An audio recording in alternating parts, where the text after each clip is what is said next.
नमस्कार प्यारे बच्चों। आज हम 12वां पाठ पढ़ेंगे जिसका नाम है जिजीविसा की विजय। जिजीविसा की विजय कैलाश चंद भाटिया के द्वारा लिखा गया है। अब यहाँ पे जिजीविसा क्या होता है? जीने की इच्छा, जीने की इच्छा की विजय। तो यहाँ पे है वो, हम इस संस्मरण को है वो पढ़ते हैं। जिजीविसा की विजय।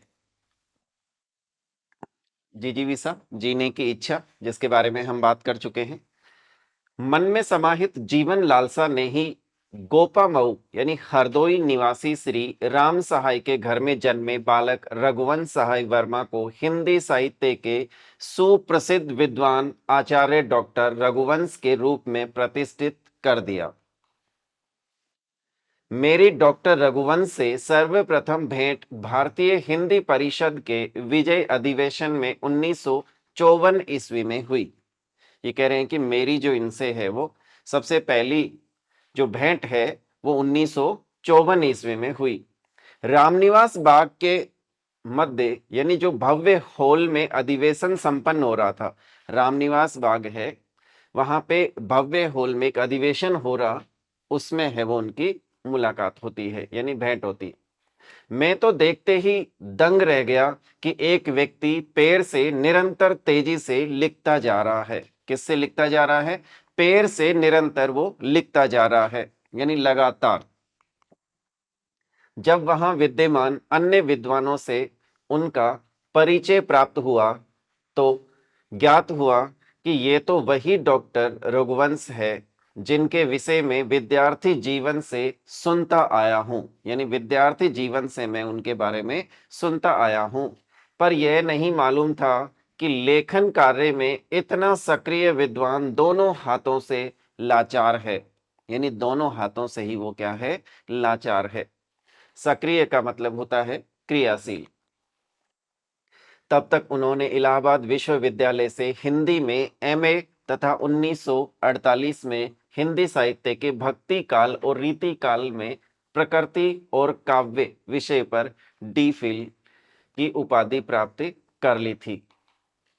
भाई डॉक्टर रमानाथ सहाय ने बातचीत के दौरान सूचित किया कि वह जब संस्कृत में एमए कर रहे थे तब डॉक्टर रघुवंश हिंदी में एमए कर चुके थे और संस्कृत की कक्षाओं में उपस्थित रहते थे। उसी विश्वविद्यालय में वह प्राध्यापक बने। डॉक्टर धीरेन्द्र वर्मा के निकटस्थ होने के कारण यानी समीप या करीबी होने के कारण वह सक्रिय रूप से भारतीय हिंदी परिषद से जुड़ चुके थे और इसके मंत्री थे। मैं ये देखकर चकित रह गया कि इतने विशाल समुदाय में इतने सक्षम लेखकों के होते हुए भी पूरी कार्यवाही ही यानी पूरी कार्यवाही की निरंतर रिपोर्टिंग डॉक्टर रघुवंश ही बड़ी तेजी से अपने पैर से ही कर रहे थे। एक व्यक्ति इतना अधिक सक्रिय रह सकता है, यह आश्चर्यचकित करने के लिए पर्याप्त था कि कोई व्यक्ति है वो इतना सक्रिय है वो रह सकता है जिसके दोनों हाथ है वो नहीं है, पैर से है वो लिख रहे हैं और इतने सक्रिय तरीके से। तो इस बारे में वो सोच करके क्या हो गए? आश्चर्यचकित रह गए। साधारणतः परीक्षा में भी ऐसे बालकों को कोई लेखक देने का प्रावधान है, यानी जिनके हाथ नहीं है, यानी एग्जाम में भी यानी परीक्षा में भी कोई लेखक है वो यानी लिखने वाला देने का क्या है? प्रावधान है। पर डॉक्टर रघुवंश ने अपनी सूझबूझ से ऐसी पद्धति विकसित कर ली थी जो प्राय देखने को नहीं मिलती है। इस पद्धति से उन्होंने सारी परीक्षाएं उत्तीर्ण की।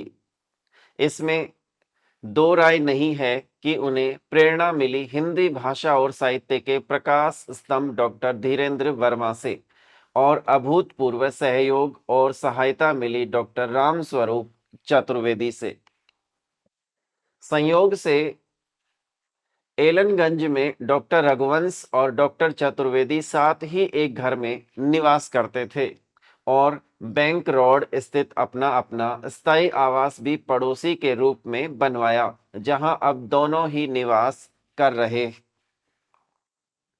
लेकिन यह सब तो प्राप्त हुआ इलाहाबाद आने के बाद ही। मैं निरंतर सोचता रहा कि आखिर कौन सा तत्व है जिससे रघुवंश विपरीत परिस्थितियों में भी आगे ही बढ़ते गए।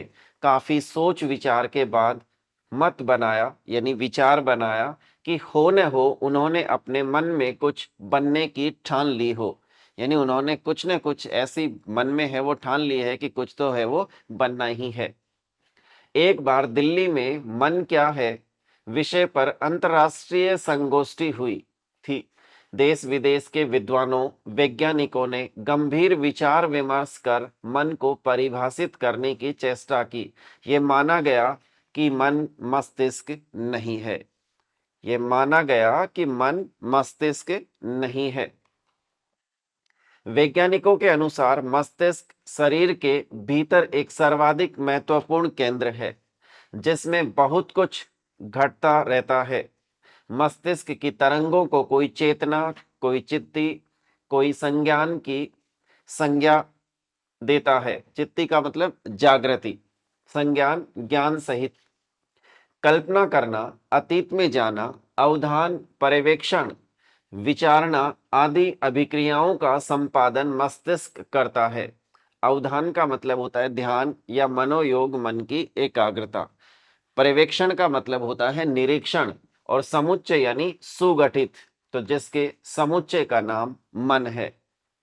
मन को विद्वानों ने 3 मंजिला भवन, नववल्कल, वत्सल, सर्पिल माना है। नववल्कल, नव यानी नया, वल्कल का मतलब होता है वृक्ष की छाल का जो कपड़ा होता है उसको, वत्सल बच्चों से प्रेम करने वाला, और सर्पिल सांप जैसा जो घुमावदार है वो।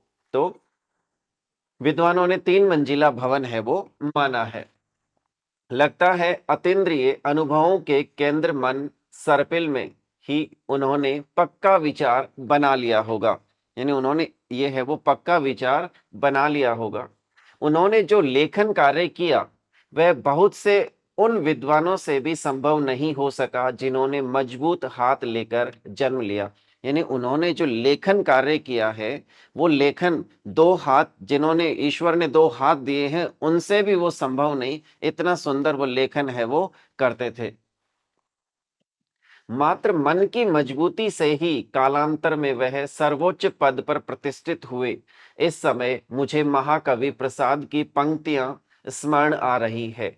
यानी कालांतर में अपनी ऐसे मजबूती के कारण ही सर्वोच्च पद पर वो क्या हुए, प्रतिष्ठित हुए। और प्रसाद की कुछ है वो ये पंक्तियां है वो याद आती है। मन जब निश्चित सा कर लेता कोई मत है अपना, बुद्धि देव बल से प्रमाण का सतत निरखता सपना। यानी यहाँ पे कह रहे हैं प्रसाद जी कि मन जब निश्चित सा कर, यानी मन में यानी ठान लेते हैं, निश्चित कर लेते हैं, लेता कोई मत है अपना, बुद्धि देव बल से प्रमाण का सतत निरखता सपना।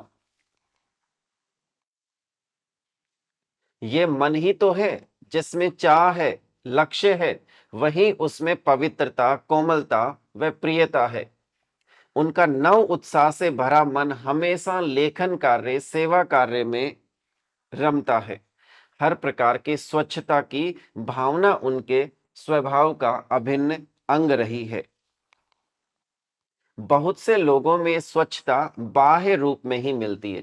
बहुत से यानी ज्यादातर लोगों में तो ये बाह्य रूप में ही देखने को मिलती है, पर डॉक्टर रघुवंश बाह्य रूप और आंतरिक रूप में तो स्वच्छ है ही, अर्थ संबंधी मामलों में भी स्वच्छ है, जो आजकल कम ही दिखाई देता है। किस युक्ति से वह रिक्शा में बैठने से पूर्व उस चालक की देय राशि निकालकर रख लेते हैं, यह विस्मयकारी है। देय राशि यानी देने के लिए जो पैसे हैं वो पहले ही है वो निकाल के रखते हैं। विस्मयकारी यानी आश्चर्यजनक। अब वो कैसे निकाल करके रखते हैं, पहले से ही है वो निकाल के रख लेते हैं, जिससे उनको साथ ले जाने वाले व्यक्ति अपने पास से रुपए न दे दे। अर्थ की सूचिता के वह ज्वलंत उदाहरण है। सूचिता का मतलब होता है पवित्रता के वो ज्वलंत उदाहरण है। उनके रहन सहन व व्यक्तित्व में जितनी स्वच्छता मिलती है उसका स्पष्ट प्रभाव उनके द्वारा संपादित कार्यों में परिलक्षित होता है, यानी दिखाई देता है। साफ साफ वो जो भी कार्य करते हैं वो वहां साफ साफ दिखाई देता है। यह सब कुछ संभव हो पाने के पीछे उनका मजबूत मन तो है ही, साथ ही वह संकल्प शक्ति भी है जो उन्होंने स्वतः ही धारण कर ली थी। यानी जो संकल्प लिया है वो उन्होंने स्वतः ही धारण कर ली थी, क्योंकि मन ही तो संकल्पमय होकर सक्रिय हो उठता है। संकल्प ही व्यक्ति की प्रतिष्ठा है। जो संकल्प लिया है वही व्यक्ति की क्या होती है? प्रतिष्ठा होती है। डॉक्टर रघुवंश ने जीवन में जो सर्जना की वह सब कुछ इसी कारण है क्योंकि सर्जनात्मक चैतन्य ही तो संकल्प है। फिर सर्जना चाहे किसी भी प्रकार की हो, संकल्प के बिना संभव ही नहीं। सर्जनात्मक मतलब निर्माणकारी, चैतन्य यानी चेतना या जागृति। संकल्प ही तो चेतना का वह गुण है, यानी संकल्प ही चेतना का वह गुण है जिसमें मन की दृढ़ता, इच्छा, विचार, चिंतन, विमर्श विद्यमान रहते हैं। यानी ये सारी की सारी चीजें उसमें है वो विद्यमान रहती है। गुण के रूप में संकल्प ही मन का लक्षण है। यानी अगर गुण के रूप में कहें तो संकल्प ही मन का लक्षण है। मनुष्य मात्र इस संकल्प से ही संचालित होता है।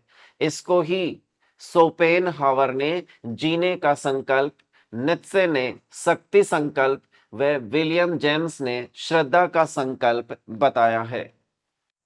उसकी कुछ भी व्याख्या करें, संकल्प शक्ति ही मन में जागृत होती है और व्यक्ति के जीवन में नया प्राण फूंकती है। यानी व्यक्ति का जो जीवन है उसमें नया प्राण फूंक है वो देती है कौन? संकल्प शक्ति जो है वो उसके जीवन को अर्थ देती है। तभी तो मनीषियों ने सर्व संकल्प मूलम स्वीकार किया है। मनीषियों यानी ज्ञानी, विद्वानों या जो विचारशील व्यक्ति है उन्होंने इस संकल्प शक्ति के कारण ही डॉक्टर रघुवंश निरंतर लिखते रहे। तंतुजाल, अर्थहीन, छायालय यानी कथा साहित्य, हरि घाटी ये यात्रा संस्मरण, मानस पुत्र ईशा, जीवनी, नाट्य कला, साहित्य का नया परिप्रेक्ष्य आदि कृतियां प्रकाशित हुई। यानी इतनी सारी कृतियां हैं वो रचनाएं इन्होंने लिखी है। केंद्रीय हिंदी संस्थान आगरा में जो विशिष्ट व्याख्यान माला के अंतर्गत भाषण दिए उनको संस्थान ने ही समसामयिक हिंदी कविता और आलोचना शीर्षक से प्रकाशित किया। हमेशा उनका व्यक्तित्व सौम्य रहा। व्यक्ति की वृत्ति की प्रसन्नता का रूप ले लेती है। उसके बाद स्वतः ही सौम्यता झलकती है। बाद में है वो स्वतः ही सौम्यता है वो उसमें झलकने लगती है और चेहरा तेज से दमकता है। प्रसन्न वृत्ति, सौम्यत्वम। मैं किसी से कम नहीं हूं। मैं किसी से कम नहीं हूं, ये भाव प्रारंभ से ही उनमें विद्यमान रहा। सच्चे अर्थों में वह कर्म योगी रहे हैं। यानी कर्म में लगा व्यक्ति जो है वो कर्म योगी कहलाता है। तो वो सच्चे अर्थों में एक कर्म योगी थे। शारीरिक दृष्टि से छोटा नहीं, अप्रत्याशित बाधा होते हुए भी मन कर्म में निरंतर रत रहा और नव नव प्रकाश विकीर्ण होता रहा। यानी विकीर्ण का मतलब होता है फैला हुआ। अप्रत्याशित का मतलब आकस्मिक, जिसकी आशा हमने नहीं की, वो अप्रत्याशित। डॉक्टर रघुवंश को अधिक निकट से देखने का सौभाग्य मुझे 1963 में मिला। इस बार भी भारतीय हिंदी परिषद का अखिल भारतीय अधिवेशन था। यानी उस अधिवेशन में उनकी है वो नजदीकी से है वो क्या होती है? मुलाकात होती है। यह अधिवेशन डॉक्टर नगेंद्र की अध्यक्षता में अलीगढ़ मुस्लिम विश्वविद्यालय में संपन्न हुआ, जिसका उद्घाटन महादेवी जी ने किया। जिसका उद्घाटन किसने किया? महादेवी जी ने उसका उद्घाटन किया। परिषद के विविध क्रियाकलापों से जुड़े होने के कारण डॉक्टर रघुवंश पर विशेष उत्तरदायित्व था और मैं विश्वविद्यालय में कार्यरत था। उस समय उनकी कार्य पद्धति से अधिक अवगत हुआ। यानी उनकी जो कार्य पद्धति है उससे मैं है वो अधिक अवगत हो सका। जो आत्मविश्वास पूर्वक कार्य करता है, जो आत्मविश्वास पूर्वक कार्य करता है, उसकी योग्यता तो उसके कार्यों से प्रकट होती है। वही कारण है यही कारण है कि डॉक्टर धीरेन्द्र वर्मा के निर्देशन में जब हिंदी साहित्य कोश का निर्माण प्रारंभ हुआ तो डॉक्टर रघुवंश न केवल संपादक मंडल में रहे वरन उस परियोजना का संयोजकत्व भी किया, यानी उसका संयोजन भी उन्होंने किया।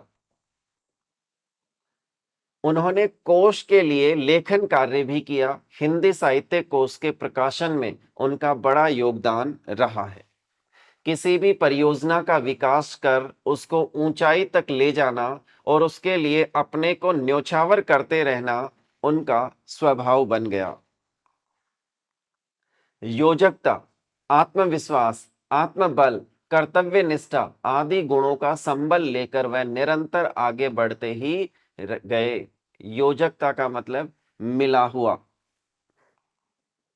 समझौतावादी प्रवृत्ति उनमें कभी नहीं रही कि किसी से समझौता कर लें, किसी कार्य से समझौता कर लें, तो समझौतावादी प्रवृत्ति उनमें कभी भी नहीं रही। अपनी योग्यता और क्षमता के बलबूते पर वह निरंतर अग्रसर हुए और सर्वोच्च पद से अवकाश प्राप्त कर उच्च शिक्षा संस्थान शिमला में भी प्रतिष्ठित रहे। वहां रहते हुए भी उन्होंने अपने प्रतिमान स्थापित किए। लेखन के साथ साथ निरंतर संपादन कार्य भी किया। भारतीय हिंदी परिषद के मुख्य पत्र अनुशीलन का अनेक वर्षों तक संपादन किया। प्रारंभ से ही वह विद्रोही व जुझारू प्रकृति के रहे। प्रारंभ से ही वो विद्रोही और जुझारू प्रकृति के थे। प्रतिमान का मतलब होता है नमूना या मानक। लोहिया जी की विचारधारा से वह प्रभावित रहे। देश में आपातकाल की घोषणा के बाद उन्होंने कारागार से जो पत्राचार किया वह पत्र विधा की अभूतपूर्व कृति बन गई और बाद में जेल और स्वतंत्रता शीर्षक से प्रकाशित हुई। इस प्रकार डॉक्टर रघुवंश मन जिसका मजबूत के जीते जागते उदाहरण है। मजबूत के जीते जागते क्या है? उदाहरण। डॉक्टर रघुवंश के व्यक्तित्व का मूल्यांकन अधूरा रह जाएगा यदि उनके विचारक रूप को न समझा जाए, यानी उनका जो विचारक रूप है उसको अगर नहीं समझा जाए तो उनका जो मूल्यांकन है व्यक्तित्व का वो क्या रह जाएगा? अधूरा रह जाएगा। उनके प्रत्येक आलेख में उनकी मौलिकता तो झांकती ही है, पर विचारक का रूप सबसे अधिक मुखर हुआ जब विचारों का त्रैमासिक क ख ग उनके प्रयासों से प्रारंभ हुआ। वह इसके संपादक मंडल में भी थे और संयोजक भी थे। जुलाई 1963 के प्रवेशांक में दृष्टिकोण के अंतर्गत उनका सुविचारित आलेख नए राष्ट्र और वर्तमान की चुनौती प्रकाशित हुआ, जिसके कुछ अंश आज 3 दशक के बाद भी सामयिक होने के कारण उद्धृत करना चाहता हूं। इसका सार संक्षेप देने में मूल भाव के ओझल होने का खतरा है, अतएव कुछ उपयोगी अंश इस प्रकार है। यदि सचमुच एशिया और अफ्रीका को विकसित होना है तो अपने सभी प्रश्नों को निजी संदर्भ में रखकर देखना होगा। विकास की यह पद्धति मूलतः भ्रामक है कि जिस रेखा में किसी दूसरे देश ने उन्नति की है उसी रेखा पर आगे बढ़ा जा सकेगा। भ्रामक यानी भ्रम पैदा करने वाला। विकास की रेखा का प्रत्येक बिंदु आगे आने वाले बिंदुओं को अग्रसर करने में सहायक हुआ है। स्वयं पीछे रहकर, पिछड़कर ऐसी स्थिति में दूसरा व्यक्ति या राष्ट्र अपने विकास के लिए उस रेखा का अनुसरण करना चाहेगा जो वह सदा के लिए अनुवर्ती बना रहेगा, यानी पिछड़ा रहेगा। अनुकरण यानी नकल करना, यानी पीछे चलना। विकास की प्रतिद्वंद्विता यानी मुकाबला करने की जो अवस्था होती है उसको, तो विकास की प्रतिद्वंद्विता में और बिना प्रतिद्वंद्विता के विकास कभी संभव नहीं होता। सदा अपनी स्वतंत्र रेखा खींचनी होगी। सदा यानी हमेशा क्या खींचनी होगी, एक स्वतंत्र रेखा खींचनी होगी, अपना निजी मार्ग बनाना होगा, वह कितना ही छोटा प्रयत्न क्यों न लगे। परंतु एक और तो उस रेखा पर हमारी दृष्टि विकसित राष्ट्रों के उच्चतम बिंदु पर रह सकेगी और दूसरी ओर हमारी सृजनात्मक प्रतिभा को पूर्ण मुक्ति मिल सकेगी। एशिया अथवा अफ्रीका के सभी स्वाधीन देशों को यूरोप की बौद्धिक पराधीनता से मुक्त होकर अपनी निजी प्रतिभा का अन्वेषण करना होगा, यानी खोज, यानी उसे देखना होगा, जांचना होगा, खोज करनी होगी और अपने निजी वैशिष्टे यानी विशेष अधिकार जो है, विशेष क्रिया जो है उसको वैशिष्टे, तो निजी वैशिष्टे के बिना उनके विकास की संभावना पर विचार किया ही नहीं जा सकता। आर्थिक सहायताओं से अविकसित देशों की आर्थिक नीति, औद्योगिक पद्धति तथा विकास की दिशा निर्धारित हो जाती है। ये देश बिना मौलिक रूप से विकसित हुए ही विकास का अनुभव करने लगे हैं और बिना संतुलित संपन्नता का आभास पाने लगे हैं। चिंतन के दो पक्ष हैं। चिंतन के क्षेत्र में शुद्ध सैद्धांतिक ज्ञान और राष्ट्रीय स्तर पर प्रयोगों और परीक्षणों की निश्चित योजना। चिंतन के क्षेत्र में निर्दिष्ट अंतरराष्ट्रीय के आधार पर आगे बढ़ा जा सकता है और विज्ञान तथा प्रविधि के क्षेत्र में मौलिक तत्वों, सिद्धांतों तथा पद्धतियों के आधार पर अग्रसर हुआ जा सकता है। रूस और जापान ने यही करके दिखा भी दिया है। अपने मौलिक वैशिष्ट्य तथा सृजनात्मक प्रतिभा के सहारे आगे बढ़ना है। उनके विकास का मार्ग वही भाग होगा। निष्कर्ष रूप में डॉक्टर रघुवंश ने इस लंबे आलेख में घोषणा की, आज इन नई स्वाधीनता प्राप्त और विकास की कामना करने वाले राष्ट्रों की सबसे बड़ी मांग होनी चाहिए बौद्धिक मुक्ति और मौलिक सृजनशीलता का अवसर। बौद्धिक जागरूकता के लिए क ख ग का प्रकाशन महत्वपूर्ण उपलब्धि रही। ईमानदारी से सोचने व कहने की शुरुआत इस पत्रिका के माध्यम से हुई, जिसका श्रेय डॉक्टर रघुवंश के विचारक रूप को है।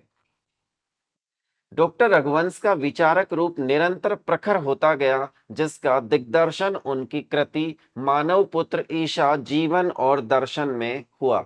यानी डॉक्टर रघुवंश है, उनकी एक रचना है मानव पुत्र ईशा जीवन और दर्शन। इसमें है वो उनके जो विचारक है, उनके दर्शन है वो प्रखर होते हैं, दिग्दर्शन है वो वहां पे होते हैं। इस कृति में ईशा की दया, करुणा और क्षमा को भारतीय परंपरा से संस्पृक्त कर व्याख्या करने का प्रयास किया गया है। यानी डूबा हुआ हिंसा, प्रतिशोध और स्वार्थ के अंधकार से घिरे आज के विश्व के सामने ईशा का जीवन और दर्शन दोनों ही प्रकाश की ओर उन्मुख करता है। निश्चय ही भारतीय ज्ञान परंपरा के रंग इससे समानता रखते हैं। उन्मुख का मतलब जिसका मुख उस ओर, या उन्मुख यानी तैयार। मनुष्य जाति के कल्याण और उसके आसपास के मौलिक विश्व की भलाई के लिए उपयुक्त सत्य पाने की और प्रयास किया गया है, जिसमें अन्वेषण की वृत्ति भी है। वृत्ति यानी स्वभाव, अन्वेषण यानी खोज, यानी खोजना किसी चीज का, तो उसकी वृत्ति भी है वो उसमें है। यह जीवनी विधा में लिखी गई पुस्तक हमारे समाज के लिए परम उपयोगी है, जिस पर धर्म दर्शन के लिए 1985 का श्री भगवान दास पुरस्कार उत्तर प्रदेश हिंदी संस्थान लखनऊ द्वारा डॉक्टर रघुवंश को दिया गया। डॉक्टर रघुवंश को यही सम्मान नहीं मिला, उनको अन्य सम्मान भी मिलते रहे, जिनमें से बिड़ला ट्रस्ट द्वारा दिया गया शंकर पुरस्कार सर्वोच्च है। 1954 यानी 1994 में उन्हें उत्तर प्रदेश शासन का प्रतिष्ठित भारत भारती पुरस्कार प्रदान किया गया। यानी उत्तर प्रदेश का जो भारत भारती पुरस्कार है, जो सम्मानित प्रतिष्ठित, वो है, वो उनको 1994 में मिला। सहाय परिवार में असहाय स्थिति में संपन्न होते हुए मन की मजबूती व संकल्प शक्ति से वह मूर्धन्य स्थान पर प्रतिष्ठित हुए। यानी हर किसी के मूर्धन्य स्थान पर वो क्या हुए? प्रतिष्ठित हुए। कौन? डॉक्टर रघुवंश। तो ये संस्मरण था, इसमें डॉक्टर रघुवंश के बारे में है वो जानकारी है वो मिली हमें। इससे हमें है वो एक चीज सीखने को मिलती है, जिजीविसा की विजय। यानी अगर जीने की लालसा है और मन में अगर कोई संकल्प ले लिया जाता है, कुछ करने की ठान ली जाती है, तो उसकी जो बाधाएं हैं वो बहुत छोटी हो जाती है, सामान्य हो जाती है। तो यही है वो हम इससे है वो सीखने को मिलता है। तो उम्मीद करता हूं ये आपको समझ में आया होगा। धन्यवाद प्यारे बच्चों, नमस्कार।